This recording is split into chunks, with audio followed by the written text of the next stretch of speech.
Boa tarde, turma. Tudo bem? Me desculpem a voz para essa gravação. Tô meio gripado, tô com o nariz todo tapado. Tá meio difícil de falar, mas devagarzinho nós vamos lá.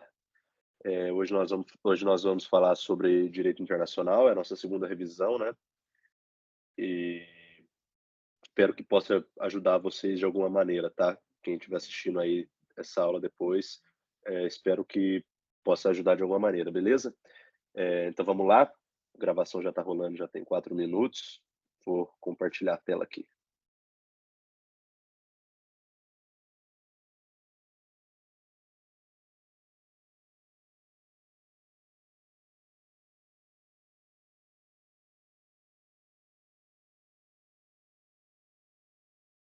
Bom,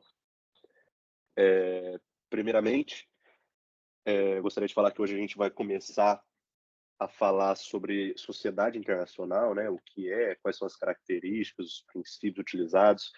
Vamos falar sobre as normas internacionais também, né, que a gente chama de lei internacional, e como elas se aplicam, né, no nosso direito interno, no ordenamento interno dos países e principalmente do Brasil, né, que a gente estuda, né, e vai ser interessante, é uma matéria bem importante aqui na esfera do direito internacional, beleza?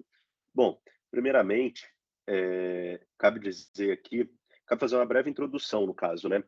Que como foi criada, como nasceu essa expressão, a sociedade internacional? Bom, como eu disse na última aula, na última revisão, né? Depois das duas guerras, né? Faliu a Liga das Nações, que era um órgão que tinha a responsabilidade de não deixar haver mais conflitos armados, de não deixar haver mais destruição, mais carnificina, né, no mundo, não só na Europa, mas como no mundo também. Depois da Liga das Nações, né, com a falência da Liga com a Liga das Nações, né, porque ela faliu justamente porque não cumpriu com o seu objetivo, que era evitar conflitos, né, e não evitou. Surgiu a ONU, então, depois da Liga das Nações, né. Então a Liga das Nações faliu e entrou em ação a ONU, a Organização das Nações Unidas, né, com uma proposta de relações diplomáticas mais afloradas, né, mais convincentes, então, para assim tentar promover a paz no mundo, né. Enfim, a partir disso surge a sociedade internacional, beleza? A partir do pós-guerra, né, criou-se a sociedade internacional com a substituição da Liga das Nações pela ONU, no qual deveria promover o debate, né, internacional, o debate entre os diferentes estados e não os conflitos entre os diferentes estados, beleza?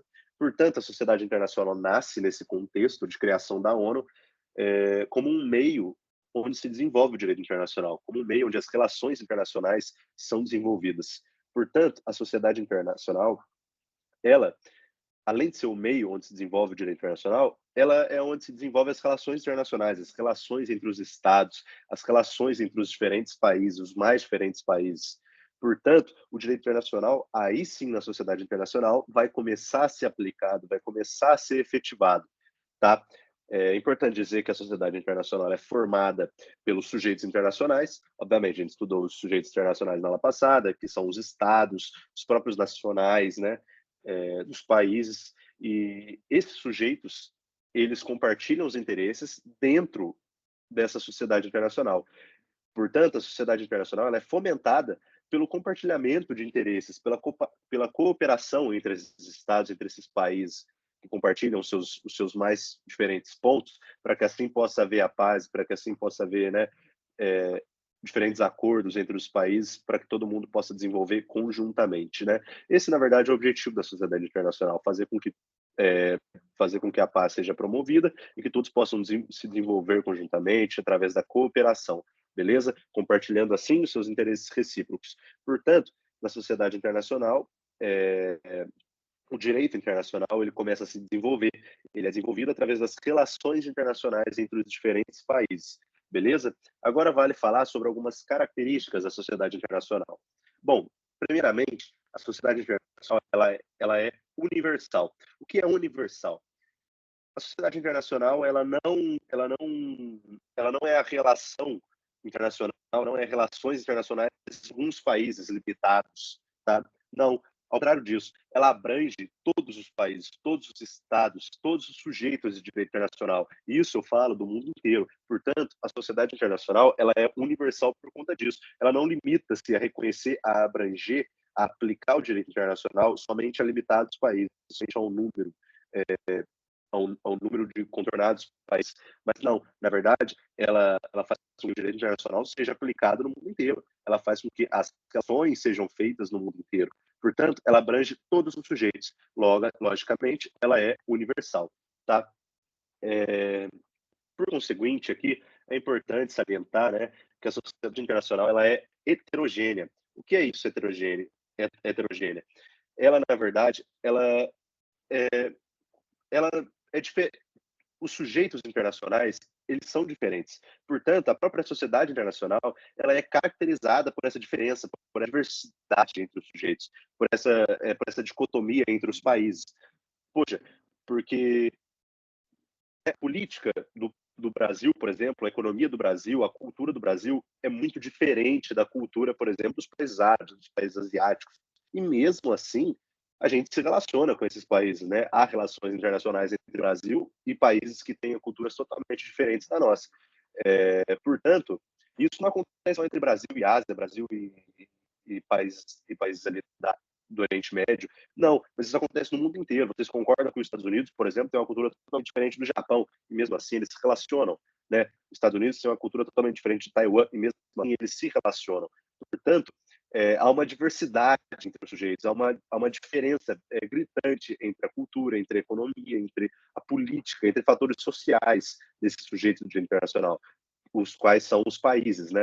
Portanto, uma característica muito marcante da sociedade internacional é ela ser heterogênea, porque os sujeitos eles se relacionam, embora eles se relacionem na maioria das vezes muito bem, né? Há essa diferença, essa grande dicotomia, tá? Essa grande diversidade, beleza? Então, uma das características é a heterogeneidade, beleza? Agora, uma terceira característica aqui muito importante, mas que na prática ela é muito criticada, né?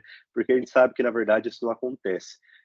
Mas na verdade uma das características aqui da sociedade internacional é a descentralização. Tá? A sociedade internacional ela é descentralizada. O que é isso? Não há uma chefia, não há um poder soberano, não há um país que detém o um monopólio aos demais, tá? Não há um país que mande nos demais, por mais que isso possa parecer meio jocoso, né? Porque os Estados Unidos teve um monopólio sim da sociedade internacional por muito tempo, agora a China está entrando aí, né? Então assim há um monopólio, há domínios, portanto essa característica é meio fajuta, eu considero, né? Mas na verdade é uma característica, sim, porque em tese, em regra, né? Pelo menos a princípio, na teoria a sociedade internacional ela é descentralizada, ela não tem um poder soberano, ela não isso eu falo pelo menos na teoria, né? Na prática a gente sabe que não é assim. Mas, em tese, não tem um país, não tem um Estado que detenha soberania sobre o outro, tá? Embora, obviamente, que os países superpotentes, né, superpotências, elas sim não dominam, mas elas sim influenciam de maneira muito ativa os outros países que são subdesenvolvidos. Portanto, essa característica é uma característica marcante da sociedade internacional, a descentralização, embora ela não seja totalmente efetiva, né? Mas é uma característica, guardem isso, tá? Outra característica aqui da sociedade internacional é a sua horizontalidade, né? Ela é horizontal, tá? Logicamente, a outra característica aqui que se mostra fajuta, principalmente nos dias atuais, né? Que é praticamente se confunde, tá? Com a característica da descentralização, beleza? Que a relação se dá no mesmo nível, tá? Então, por exemplo, quando, sei lá, os Estados Unidos vai se relacionar com o Brasil, em tese, a relação se daria no mesmo nível hierárquico. Não há, por exemplo, não há de, por exemplo, um ser mais forte com o outro, um impor normas sobre o outro. Na verdade, obviamente, isso acontece, não é sobre horizontalidade, né? Até porque países mais ricos, obviamente, vão ter mais poder, né? Então, é fácil de controlar, é fácil de quebrar essa horizontalidade, tá? Mas em tese, né, na teoria, é uma característica marcante aqui da sociedade internacional, essa horizontalidade. Então decorem, perguntar na prova, né, quais são as características? Falem, universal, heterogênea, descentralizada, horizontal, ainda que a descentralização e a horizontalidade não sejam fajutas, né? ainda que elas não funcionem na prática, mas tem que falar delas, tá? Porque é característica da sociedade internacional, beleza? Agora, o mais importante, eu diria que a característica mais importante é a cooperação, tá? Gente, para que haja a promoção da paz, para que haja o desenvolvimento simultâneo entre os países, para que haja a promoção dos direitos humanos entre os países, é fundamental, é vital, tá? Que haja uma cooperação entre os estados, que haja uma cooperação entre os países, para que assim possa os interesses comuns serem alcançados de maneira mais fácil, de maneira mais satisfatória, tá? Então, unindo forças, havendo uma cooperação entre os países, automaticamente os objetivos que são comuns entre esses países, que estão em cooperação, vão ser alcançados mais fáceis, tá? Portanto, há uma solidariedade e há um alcance de objetivos múltiplos. Portanto, vários países, através da cooperação de outros, conseguirão alcançar seus objetivos, tá? É fundamental saber disso também, beleza? Cooperação é uma característica, eu diria, mais importante da sociedade internacional. Beleza? Agora, eu botei aqui a título de observação, é, é um tópico aqui que merece atenção, tá? Porque as pessoas às vezes confundem sociedade internacional com comunidade internacional, beleza? A sociedade internacional, como vimos, é o palco onde as relações internacionais do mundo inteiro, ou seja, abrange todos os sujeitos, como a gente viu, né? É o palco onde todos os sujeitos eles se relacionam entre si para promover, através da cooperação, para alcançar os seus objetivos, promover a paz, promover o desenvolvimento. E isso é a sociedade internacional, é o palco dessas relações internacionais, beleza? Ela não se confunde, portanto, com a comunidade internacional. A comunidade internacional nada mais é do que uma aliança, né, entre países que possuem religião comum, possuem tradições comuns, né? Olha lá, está escrito aqui, cujos laços são simultâneos e de caráter subjetivo, ou seja, religioso, cultural, fraterno. Portanto, estão inseridos dentro de uma comunidade internacional certos países, limitados países, e não todos os países como a sociedade internacional, beleza? Então, estão inseridos na comunidade internacional certos países cujos laços são espontâneos e cujos laços são parecidos, são semelhantes. Então, estão na mesma comunidade internacional aqueles países de mesma religião, de mesma cultura, né? Pluralidade semelhante, e eles se ajudam por conta disso, por conta dessa semelhança religiosa, dessa semelhança cultural. Portanto, estão inseridos na mesma comunidade internacional, tá? Então, é importantíssimo que não se confunda o conceito de sociedade internacional com o conceito de comunidade internacional, beleza? Bom, agora nós vamos falar aqui sobre alguns princípios, né, da sociedade internacional. Esses princípios da sociedade internacional, gente, não são os princípios internacionais da sociedade internacional, e sim são os princípios que estão inseridos na nossa Constituição, tá? São os princípios constitucionais brasileiros, tá? Que regem a sociedade internacional. Como todos bem sabem, né, o Brasil é um país bem ativo, né, perante a sociedade internacional. Inclusive, o nosso presidente luta diariamente, né, por uma cadeira fixa na ONU, no Conselho de Segurança da ONU, né? Porque a gente sabe que o conselho é falho, mas à frente veremos isso também, né? Toda a estruturação da ONU. Mas o nosso presidente, né? O nosso corpo diplomático é muito ativo na sociedade internacional para que se possa relacionar das melhores maneiras possíveis com os diferentes países. Embora na prática isso muitas vezes seja falho, né? Como a gente viu aí, né? O nosso presidente, falas do nosso presidente, né? Que acabaram saindo tão legal perante a sociedade internacional, principalmente com Israel, mas a tentativa é de que sempre se promova um debate, que sempre promova que o nosso corpo diplomático sempre esteja ativo nessa sociedade internacional, para que assim o Brasil possa se relacionar da melhor maneira possível com os variados países, entendeu? Portanto, há alguns princípios que a Constituição impõe, né, para reger as relações internacionais, para reger a postura do Brasil perante a sociedade internacional, beleza? Então, não vale aqui então, uma explicação profunda em todos eles, né? Só comentar sobre alguns, e outros valem sim ser explicados, porque são os mais importantes, beleza? Então, independência nacional. O Brasil, sempre que possível, vai promover a independência nacional. Tá? Então, sempre vai lutar pela independência nacional para que não haja uma infração, para que não haja, como eu posso dizer, um ataque, né, à nossa independência. Né? E não só a nossa independência, mas não haja um ataque independente dos outros países. O Brasil respeita de maneira. O Brasil realmente respeita a independência de todos os países, tá? Não mete bedelho, né? Que, como se fala em linguagem popular, não dá pitaco nos outros países, e espera-se também que respeitem a nossa soberania, né? Embora nem sempre ocorra, mas espera-se que sempre respeitem a nossa independência, beleza? É um princípio aqui, né? É um princípio constitucional que rege as nossas relações internacionais, beleza? Agora, esse aqui é muito importante, prevalência dos direitos humanos. Sempre perante o Brasil, né, perante o direito brasileiro, sempre uma lei que rege sobre os direitos humanos, né, ela vai, ela vai prevalecer sobre as outras, tá? Inclusive, a gente vai ver isso mais à frente, beleza? Que vai prevalecer sobre as outras, né? E sempre vai haver prevalência dos direitos humanos, tá? Em detrimento de qualquer outra lei, de qualquer outra norma, de qualquer outro costume, sempre vai haver a prevalência, né, de normas que respeitem o direito do homem, beleza? Então é um princípio muito importante aqui. Outro princípio é a autodeterminação dos povos. Gente, é extremamente vital que seja respeitado, né, as diferentes culturas, é extremamente vital que seja respeitado as características de certos povos, né? Então, uma certa população tem autonomia para saber quais são as suas culturas, quais são os seus costumes, para saber o que quer fazer, né? Para saber qual realmente é a sua cultura. Portanto, a Constituição, ela garante a autodeterminação dos povos, tá? A Constituição brasileira, ela garante isso, beleza? Agora, um que eu diria bem importante, tá? Vou até clicar aqui, é o princípio da não intervenção, tá? Gente, por que vocês acham que o Brasil não investe tanto no poder militar? Por que vocês acham que o Brasil nunca, tirando a Guerra do Paraguai, né, o Brasil nunca invadiu outro estado? O Brasil não intervém militarmente em outro estado. Por quê? Porque é um princípio constitucional isso, tá?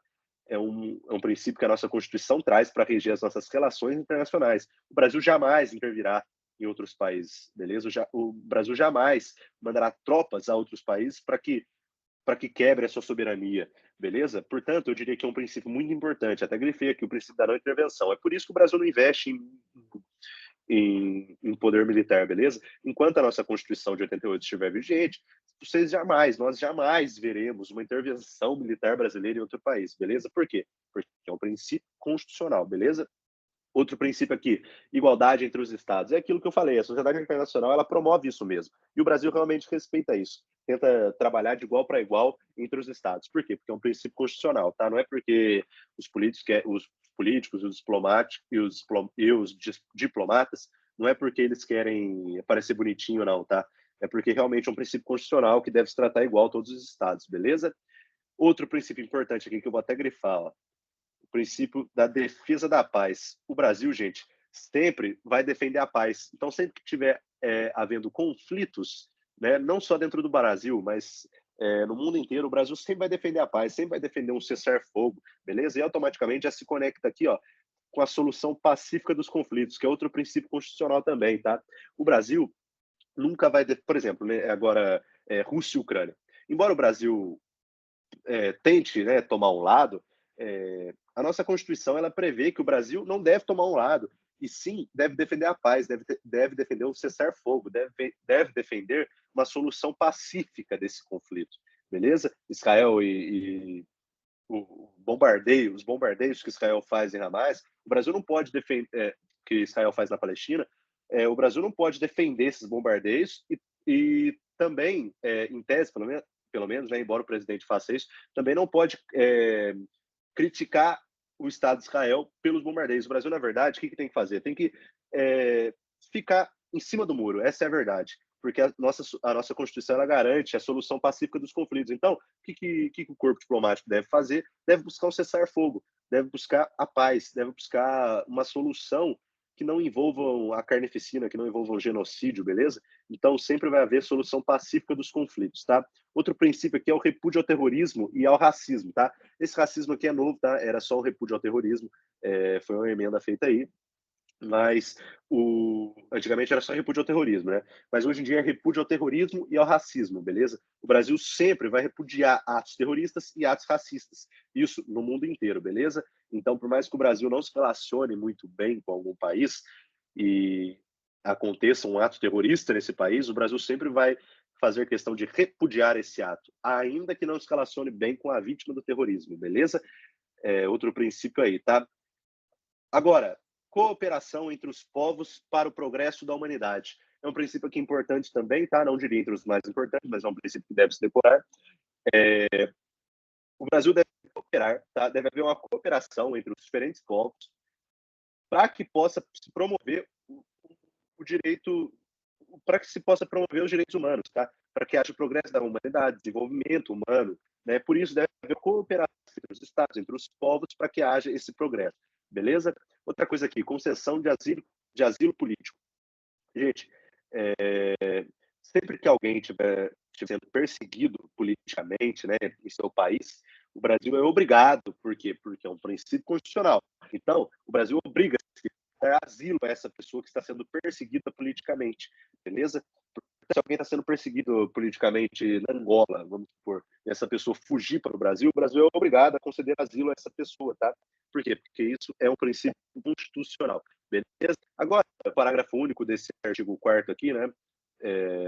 O artigo 4º, né? Portanto, o parágrafo único desse artigo 4º, ele prevê que o Brasil ele vai buscar a integração da própria América Latina. Gente, por que vocês acham que surgiu o Mercosul, tá? Mais à frente a gente vai falar também do Mercosul nas próximas aulas. Mas, assim, o Brasil ele deve, acima de tudo, não só buscar relacionamento com o mundo inteiro, mas buscar um bom relacionamento aqui na América Latina, entre os países fronteiriços, entre os países vizinhos, para que, assim, possa se formar uma comunidade, né? Pelo que eu falei, a comunidade internacional de países da América Latina, né? Que aí sim possui um laço de semelhança, né? Todos da América Latina. Mas, enfim, possa formar essa comunidade para que se desenvolva conjuntamente os países latino-americanos, tá? Por isso, o Brasil, eu fiz questão de falar desse parágrafo único aqui, porque o Brasil, acima de tudo, ele vai buscar uma cooperação entre os países fronteiriços, tá? Para que possa haver um desenvolvimento conjunto, beleza? Então é importante a gente saber disso, tá? Vamos ao que realmente é importante, ao que realmente interessa aqui nessa aula de hoje, né? Agora nós vamos falar de lei, de normas internacionais, beleza? Primeiramente, a gente vai falar da horizontalidade e o ordenamento jurídico internacional. Gente, como eu disse, há o princípio da soberania. Soberania dos diferentes países deve ser respeitada. Aí se faz uma pergunta, tá? Se não existe um Estado, um poder central, um poder que detém o monopólio entre os outros países, um poder que realmente mande, né? Como que um ordenamento jurídico internacional vai ser obedecido num Estado interno? Como um país, como não há uma hierarquia, não há um poder soberano. Então, como que uma norma internacional ela vai ser imposta, ela vai ser aderida, né, por um país? Beleza? Isso é uma dúvida recorrente, é uma dúvida importante, né, e é muito atual, né? Porque se a gente tentar impor uma norma internacional a algum país, ele não necessariamente, a gente vai ver que ele não necessariamente precisa acatar. E é aí que mora o problema da sociedade internacional, beleza? Portanto, essa é a pergunta. Como esse país vai obedecer? Como esse país vai aderir? Bom, existem algumas teorias doutrinárias, beleza? Que vai explicar sobre isso, tá? Bom, primeiro, a doutrina voluntarista, né, que é conhecida também como doutrina subjetivista, tá? Que ela fala que essa submissão, né, a normas jurídicas internacionais, ela decorre da própria vontade dos Estados, tá? Então, o Estado ele quer participar da sociedade internacional e ele vai ingressar na sociedade internacional por vontade própria. Portanto, ele não pode ser submetido a nada. É a famosa primazia estatal, a primazia do Estado, tá? A primazia da vontade do Estado. Portanto, a norma internacional ela só vai produzir efeito naquele Estado se o Estado efetivamente quiser, tá? Por conta do princípio da soberania, tá? Por conta do princípio da soberania estatal. Logicamente, o Estado, se ele não quiser aderir àquela norma internacional, se ele não quiser que aquela norma seja aplicada dentro do seu país, ele não será obrigado a aplicá-la, beleza? Por quê? Porque a submissão à norma internacional, ela decorre da própria vontade dos Estados, beleza? Portanto, o Estado, quando quiser, quando entender viável, vai aderir a alguns tratados, algumas condições, né, alguns costumes internacionais. Mas quando não quiser, vai dar para estados, para tratados, convenções, né, outros costumes internacionais, beleza? Então, essa doutrina voluntarista, subjetivista, ela leva em consideração a vontade do Estado. Portanto, guardem isso, doutrina voluntarista ou subjetivista, né, que também é chamada, ela relaciona-se à vontade dos Estados, primazia estatal, beleza? Contrapartida, a doutrina objetivista, que é outro ponto de vista, tá? que entende que um Estado, embora não deseje que certa norma estatal, certa norma estatal não, o Estado, embora não deseje certa norma internacional seja aplicada no seu ordenamento, seja aplicada internamente em seu país, é, entende-se que os valores dessas normas internacionais, elas prevalecem, elas são mais importantes do que o próprio ordenamento jurídico interno, do que o próprio ordenamento jurídico estatal daquele Estado. Portanto, o Estado, em que pese não queira que seja aplicado, ele deve aplicá-la, ele deve aplicar essa norma. Por quê? Porque, de acordo com a doutrina objetivista, entende-se que não é a vontade do Estado que prevalece, ao contrário da doutrina subjetivista, né? Mas a doutrina objetivista, o que prevalece é a imposição da norma internacional, que deve prevalecer sobre o ordenamento jurídico e, portanto, deve ser aplicado naquele Estado, ainda que não, ainda que seja contra a vontade daquele Estado, ela deve ser aplicada, beleza? Agora, a gente vai à doutrina mista objetivista, tá? Essa doutrina mista aqui é a mais adotada, tá? É a mais importante da doutrina, é a mais importante, né, dos pensamentos aqui que tentam explicar como uma norma vai ser aderida por um Estado, beleza? Portanto, gente, essa doutrina diz o seguinte: ninguém é obrigado a aderir à sociedade internacional, beleza? Ninguém é obrigado a fazer parte dessa existência do ordenamento jurídico internacional, beleza? Mas entende-se que, a partir do momento que você faz parte da sociedade internacional, a partir do momento que você adere à sociedade internacional, que você é um sujeito ativo da sociedade internacional, você é obrigado a cumprir as normas. Lembra do Pacta Sunt Servanda, que o contrato faz lei no direito civil? O contrato faz lei entre as partes, tá? No direito internacional é o seguinte, que a partir do momento que você ingressa na sociedade internacional, a partir do momento que você é um membro ativo, você automaticamente vai ser obrigado a aderir às normas internacionais, tá? Portanto, essa doutrina mista é a doutrina mais importante, tá? E é a que melhor explica esse contexto internacional, beleza? Portanto, ninguém é obrigado a entrar na sociedade internacional, a aderir tratados, a aderir convenções, mas a partir do momento que você adere tratados, adere convenções, você é obrigado a cumpri-lo em seu ordenamento interno. Essa é a doutrina mista, objetivista, temperada, beleza? Aí, ó, trouxe alguns artigos aqui da Convenção de Viena, né, que foi aderido no decreto de 2009, tá? E vale a pena ler essa leitura. Eu gosto bastante de ler lei seca, tá? É importante para ajudar no entendimento do estudo mesmo, tá? Claro, artigo 26 da Convenção de Viena. Todo tratado em vigor obriga as partes e deve ser cumprido por elas de boa fé, tá? Isso é o Pacta Sunt Servanda. Portanto, a partir do momento que você adere àquele tratado, você deve cumprir aquele no seu ordenamento interno. Por quê? Isso é uma amostra de boa fé, tá? Por quê? Porque por conta da Pacta Sunt Servanda, tá? Se você aderiu àquilo, você deve cumprir, beleza? Isso é uma amostra de boa fé, tá? É importante que o tratado ele obriga as partes, tá, que fazem parte daquilo. Tá? Então, isso, obviamente, a gente viu que a Convenção de Viena adota, né, a doutrina mista, objetivista temperada, beleza?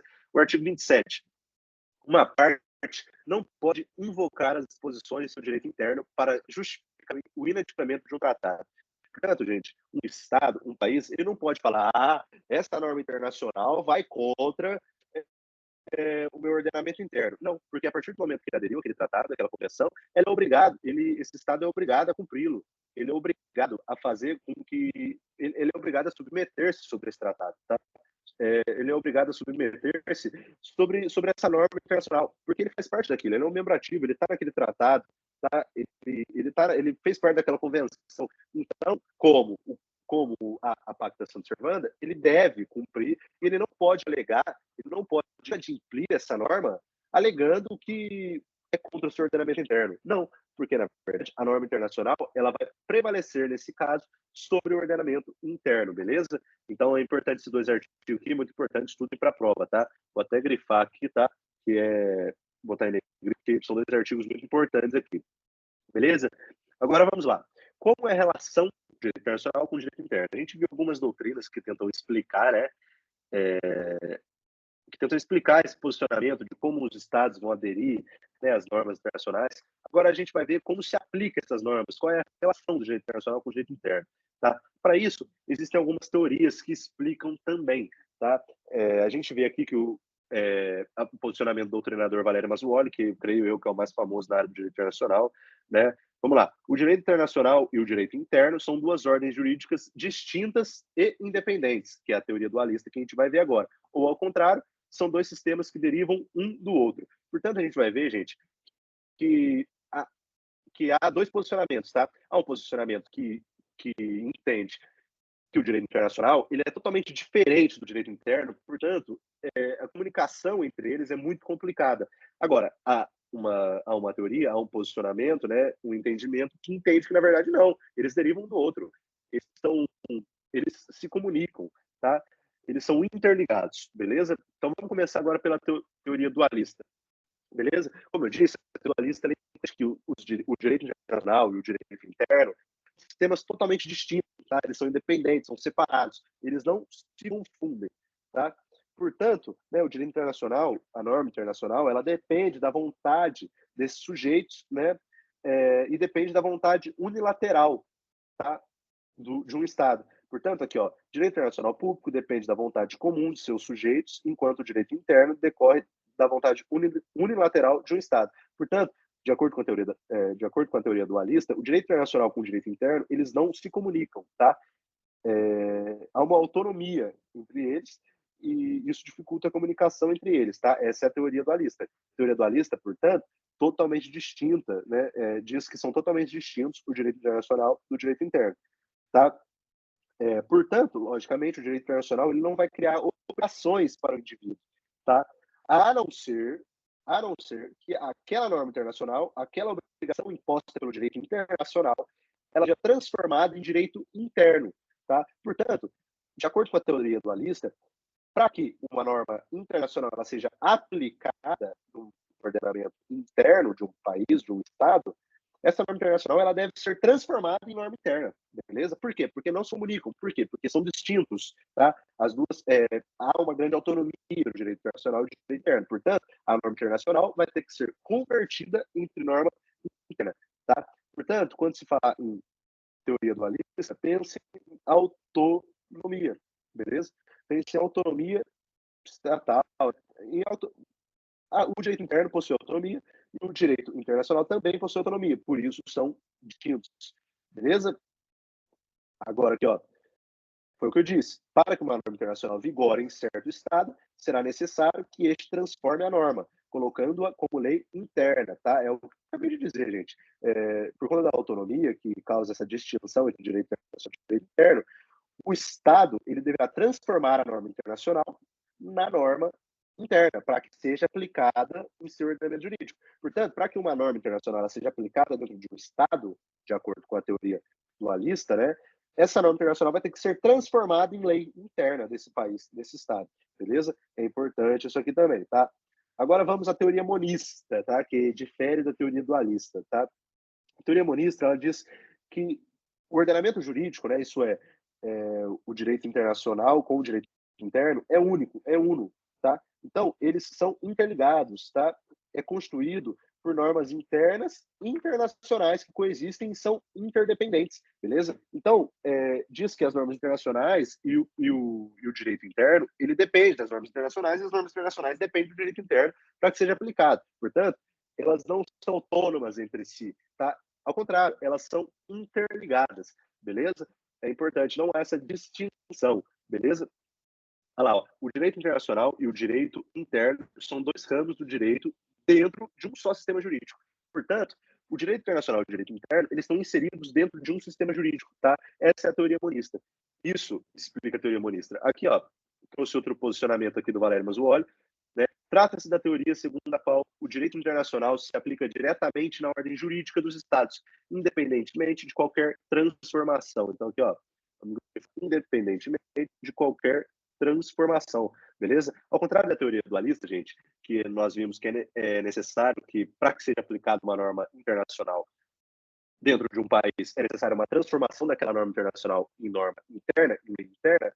Não, a teoria monista é ao contrário. Independe, para que aquela norma nacional seja aplicada, independe de transformação em lei interna, tá? Por quê? Porque o direito internacional e o direito interno para a teoria monista faz parte de um ordenamento único, faz parte de um sistema jurídico. de seu sistema jurídico, beleza? Portanto, independe de qualquer transformação. Continuando, uma vez que esses mesmos estados, nas suas relações com outros sujeitos de direito da gente, mantêm compromissos que se interpenetram e que somente se sustentam juridicamente por pertencerem ao sistema jurídico uno, lá, sistema jurídico uno, beleza? Baseado na entidade dos sujeitos, dos indivíduos que os compõem e de fontes sempre objetivas e não dependentes, como o voluntarismo da vontade dos estados. Portanto, essa teoria monista, né, ela diz que não precisa de qualquer transformação, né?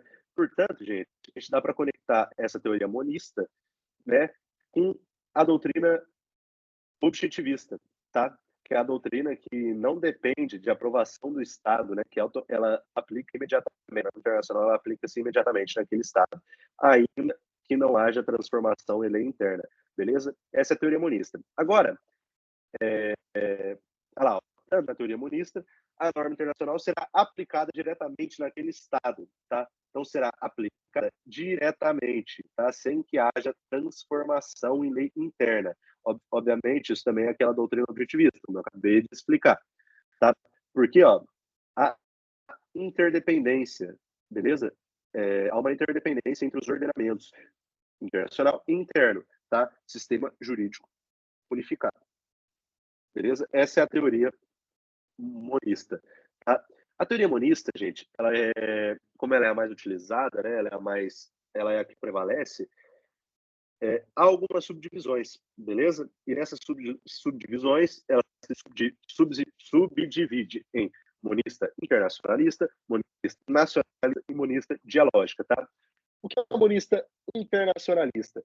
Sempre que haver conflito, né, entre uma norma internacional e norma interna, deve prevalecer a norma internacional, tá? Portanto, sempre em caso de conflito entre lei internacional e interna, vai prevalecer a internacional, beleza? De acordo com a monista internacionalista, tá? Decore, internacionalista, norma internacional, prevalece, beleza? Agora, ela é subdividida também em monista nacionalista, beleza? Ou seja, aqui prevalece a norma nacional em detrimento da norma internacional. Portanto, em caso de conflito entre norma internacional e norma nacional e norma interna, né, prevalecer a norma interna. Por quê? Por conta da teoria monista nacionalista, beleza? Aí tem a monista dialógica, tá?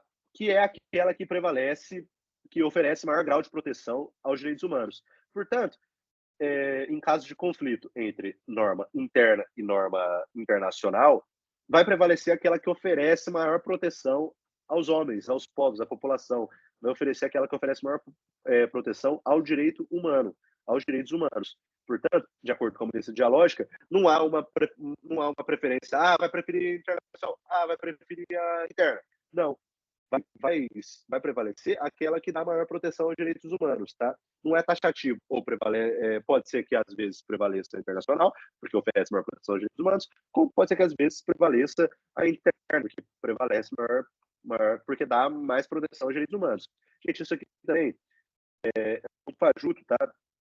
Porque a maioria das vezes a norma internacional vai proteger mais os direitos humanos, tá? Na grande maioria das vezes. Então, essa monista dialógica aí pode se confundir com a monista internacionalista. Mas é óbvio que deve-se diferenciar o conceito da internacionalista com a dialógica, beleza? Principalmente para a prova, tá?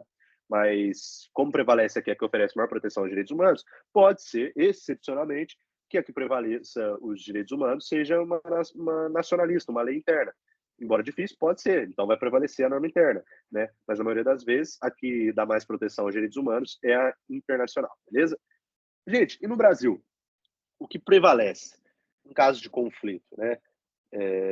Como vai ser um conflito de norma internacional com um conflito de norma interna no Brasil? O que a gente faz? Bom, de acordo com o conhecimento doutrinário e jurisprudencial, né?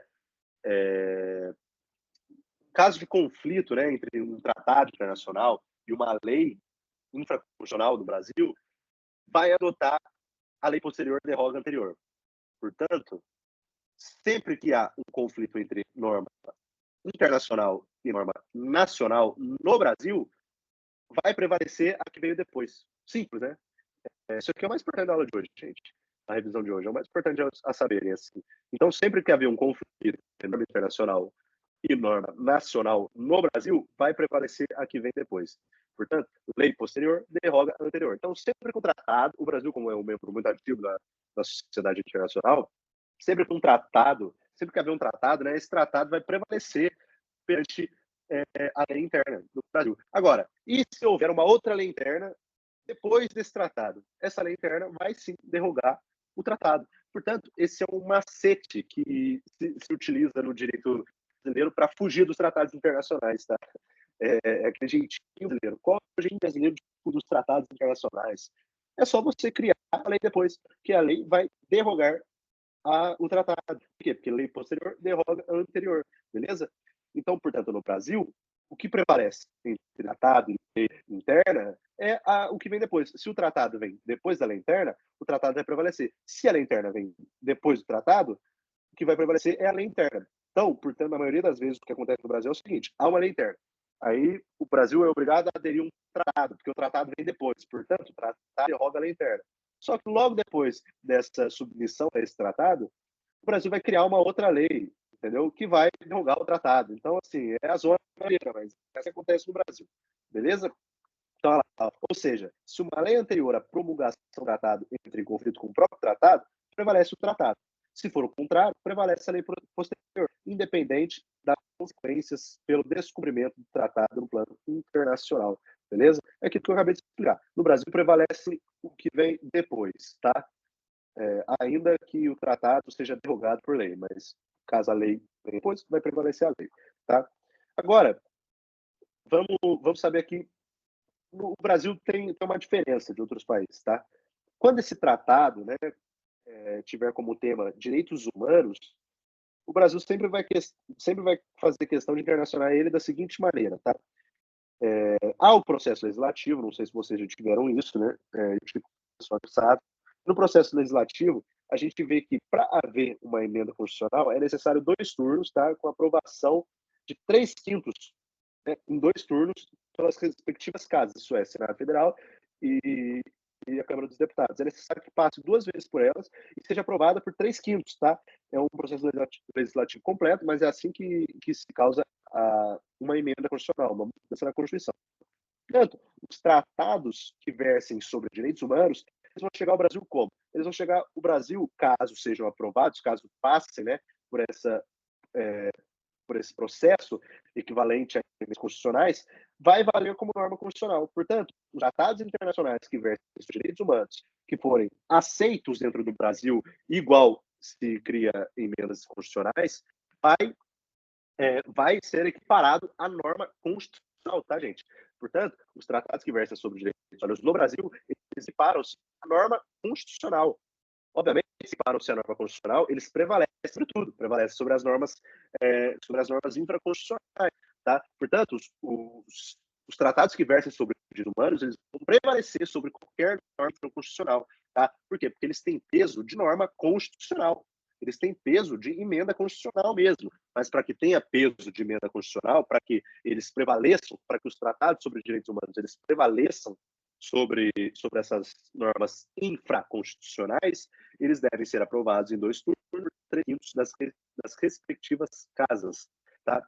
Portanto, caso aprovado dessa maneira, caso executado esse procedimento, né, de emenda constitucional, o tratado ele vai equiparar-se à emenda constitucional, portanto, ele vai equiparar-se à norma constitucional, prevalecendo assim sobre as normas infraconstitucionais. Beleza? Bom, gente, por hoje é só. E deixei algumas perguntas aqui. É fundamental que no estudo vocês respondam, tá? Tem aqui nesse próprio material que eu vou disponibilizar para vocês, tá? E respondam essas perguntas. É a melhor maneira de estudar, tá? Escrevam, decorram sobre, expliquem, tá? Portanto, aqui, explica as características da sociedade internacional. A gente acabou de ver, né? Você vai, aqui nessa pergunta, você vai falar sobre as características, vai explicar minimamente cada uma delas, tá? E aqui a pergunta 2, que é a mais importante, né? No Brasil, em caso de conflito entre norma internacional e norma interna, qual prevalecerá? Acabamos de ver isso também. Explique de acordo com as pesquisas, explique o que é adotado pelo Brasil, tá? Explique, discorra mesmo, tá? De maneira bem completa. Principalmente quem tem aula com o professor Fred, ele gosta bastante disso. Então, explique respondam essas 2 perguntas para estudar, beleza? Deixa eu fechar aqui. Vou mandar para vocês, parar de compartilhar. Gente, por hoje é só. Ó, a Jéssica aí mais uma vez. Por hoje é só, agradeço a oportunidade mais uma vez. Espero que tenha ajudado de alguma maneira. Utilizem o material para estudar, tá? E é isso. Utilizem esse material para estudar. Esse material não é feito por mim, tá?